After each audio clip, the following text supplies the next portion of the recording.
On Anzac Day next week, as in years before, many Australians will be stopping to pay their respects to past and present members of the Defence Force. Among those we will be thinking about are the reservists. Around 100 Queensland-based Army reservists are coming to the end of a 4-month deployment to Solomon Islands as part of the Australian-led Regional Assistance Mission, better known as RAMSI. The future of RAMSI may be under question from some, but the soldiers and their civilian employers put government policy aside for a journey which put them face to face in the Solomons. Pacific correspondent Campbell Cooney joined them and filed this report. Every year, the Australian Defence Force hosts groups of employers and potential employers of reserves on a visit to Solomon Islands and East Timor.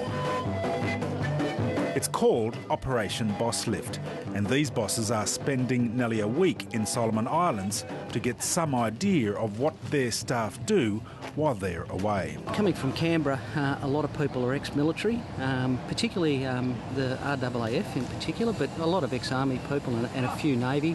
But we encourage them to be reservists. We find it's a real win-win. Yeah, the site weighs about 4.3 kilos. These soldiers are part of RAMSI, the Australian-led Regional Assistance Mission to Solomon Islands. In recent years, the majority of Australia's contribution to the Defence Force arm of the mission have been reserves, and most of this current deployment are members of the Queensland-based 11th Brigade. I would estimate probably 15-20% are regular, the remainder are reservists. You're a reservist yourself, aren't you? I'm a reservist myself, yes. I've come out of 4 Brigade down in Melbourne. In 2003, after 5 years of ethnic violence and with the country virtually bankrupt, the member nations of the Pacific Islands Forum agreed to create RAMSI. It was primarily a military intervention because there was the need to disarm people. So at that time it was rather like a small military invasion.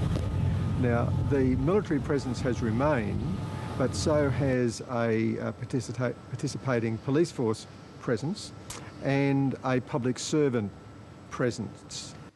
As well as Australia, New Zealand, Papua New Guinea and Tonga are part of RAMSI's military arm. In everyday life, Clive Bullide works at a hospital in Rockhampton. Right now, he's been seconded to the Tongan platoon. And being embedded with the Tongans means what they do, you do. I'll be 60 next month, and a late starter, but yeah, totally enjoying it. Why? Something different. I've always wanted to join.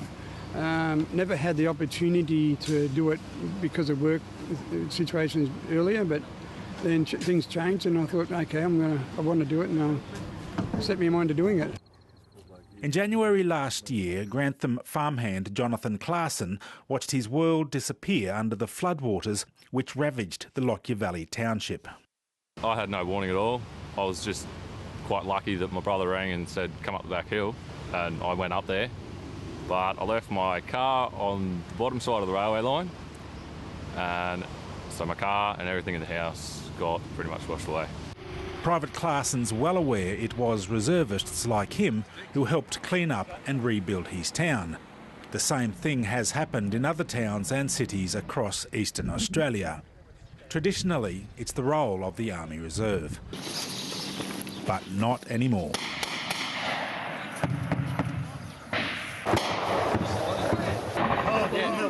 Stay there! I'm moving to you, mate! Stay there, I'll move to you! Certainly now, with the large number of operational deployments going on, without the reserves, Australia would not have been able to contribute to so many theatres at once. At the moment, with Afghanistan, East Timor, Solomon Islands and a number of other minor deployments, there just isn't enough soldiers to complete all those taskings. At the moment there's reservists in all theatres, but large contingents of reservists in East Timor and in the Solomon Islands. In Solomons, the military's role has changed from a frontline one to providing backup to both the RAMSI and Royal Solomon Islands Police. We provide military support to them in the event that there's a security incident that is above their capability. During their 4-day visit, these bosses got to see the equipment reservists use, the conditions they live in and how they do their job. A bit more rain than I expected. For Brisbane taxi truck operator Andrew McGilvray, Operation Boss Lift gave him the chance to catch up with employee Greg Chard. Greg came to work for us a couple of years ago, and Greg is basically looks after covering all my other drivers. So if a driver needs a day off to go to the doctors or take one of his kids to a function or wants to have holidays, Greg fits into that truck. Rob, we've got that container arrived from overseas. Normally, employing a reserve means losing your staff member one night a week for the occasional weekend and 2 weeks a year.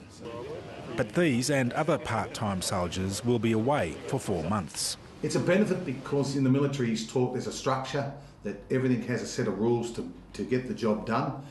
They're very highly trained on the safety side of things these days.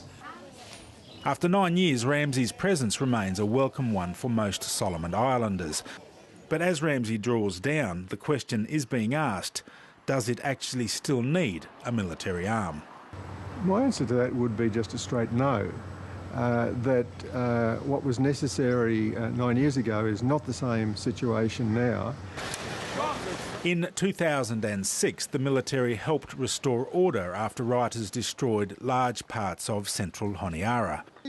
But during the 2010 elections, when the deployment was increased in size, tensions were raised after a member of the Tongan platoon, providing support to local police, responded to a stone-throwing incident by shooting dead one of those involved. Since then, other incidents have been controlled by local police with the support of RAMSI's police officers. Professor Clive Moore from Queensland University is one of Australia's leading scholars on Pacific history and politics. The situation in 2003 is most unlikely to reoccur, and it's now a matter for policing, not a matter, I would think, for a military presence. Now, whether it actually suits the Australian military, and it's particularly Australians that are there, to have an overseas tropical training area, even if the men and women are largely confined to barracks, but it's not being paid for directly by the armed forces, it's being paid for out of other funds. So that I've always had a slight suspicion that it actually suits the Army considerably financially in terms of training to stay there.